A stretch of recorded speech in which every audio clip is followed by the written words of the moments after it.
Pengertian ADHD atau Attention Deficit Hyperactivity Disorder adalah suatu kondisi yang menghalangi anak dari kemampuan mereka untuk fokus untuk memberikan perhatian terhadap suatu hal.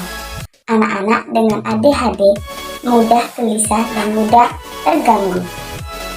Faktor penyebab Attention Deficit Hyperactivity Disorder atau ADHD yaitu yang pertama faktor genetik, yang kedua faktor neurologik, yang ketiga faktor neurotransmitter, yang keempat faktor psikososial, yang kelima faktor lingkungan, yang keenam faktor otak, dan yang terakhir gula dan zat tambahan makanan. Berikut gejala dari ADHD. 1. Sekitar 10-90% anak yang menderita ADHD juga mengalami kesulitan belajar spesifik. 2. Sindrom autoriti. Sejumlah kecil anak dengan ADHD juga mengalami gangguan neurologis yang disebut sindrom autoriti. Orang dengan autoriti juga mengalami tic dan gerakan-gerakan aneh yang berulang, misalnya mengedipkan mata atau gerakan otot muka seperti menyeringai. 3. Gangguan perilaku menentang. Sepertiga sampai setengah dari anak dengan ADHD yang umumnya laki-laki mengalami gangguan perilaku menentang, yaitu pola perilaku negatif, menentang dan permusuhan atau hostile. 4. Gangguan tingkah laku. Sekitar 20-40% anak dengan ADHD juga mengalami gangguan tingkah laku yang lebih serius daripada perilaku antisosial. Anak ini sering berbohong atau mencuri, berkelahi atau memperdaya orang lain. 5. Gangguan bipolar. Tidak ada angka akurat yang menunjukkan banyaknya penderita ADHD yang mengalami gangguan bipolar. Kadang-kadang sulit untuk membedakan ADHD dengan gangguan bipolar pada masa kanak. Skala penilaian perilaku anak hiperaktif. Skala ini dikembangkan oleh Dr. Dwi Wijoyo Saputra, SPKJ di Indonesia tahun 2004. Skala ini dikembangkan karena sesuai dengan kondisi psikopatologi anak ADHD dan persepsi orang tua tentang gejala ADHD di Indonesia. Penilaian SPPHI jawaban setiap butir pertanyaan diberi nilai 0 sampai 3. Nilai 0 sama dengan jawaban pada kolom 1 atau sama sekali tidak atau sangat jarang. Nilai 1 jawaban pada kolom 2 kadang-kadang.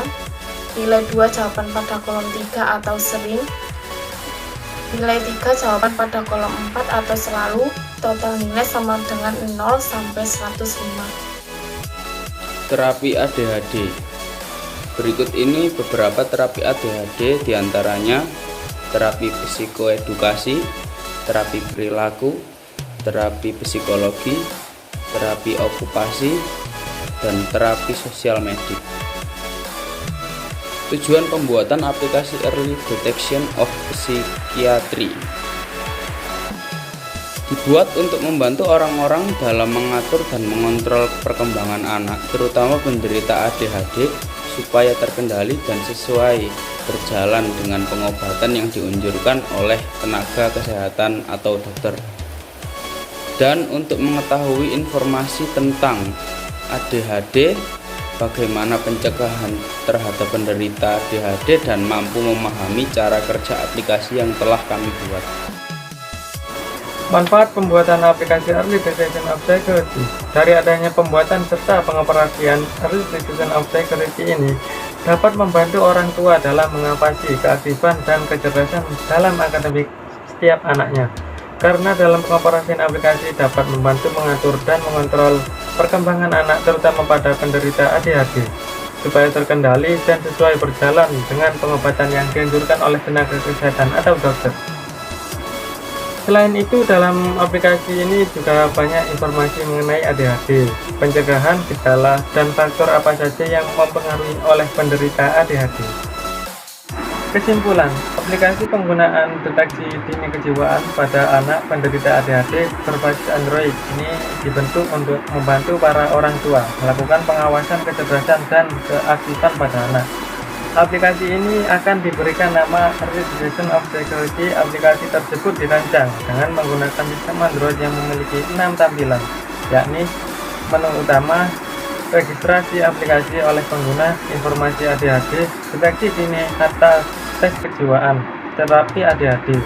Dari adanya pembuatan serta pengoperasian Early Detection of Psychiatry ini dapat membantu orang tua dalam mengawasi keaktifan dan kecerdasan dalam akademik setiap anaknya.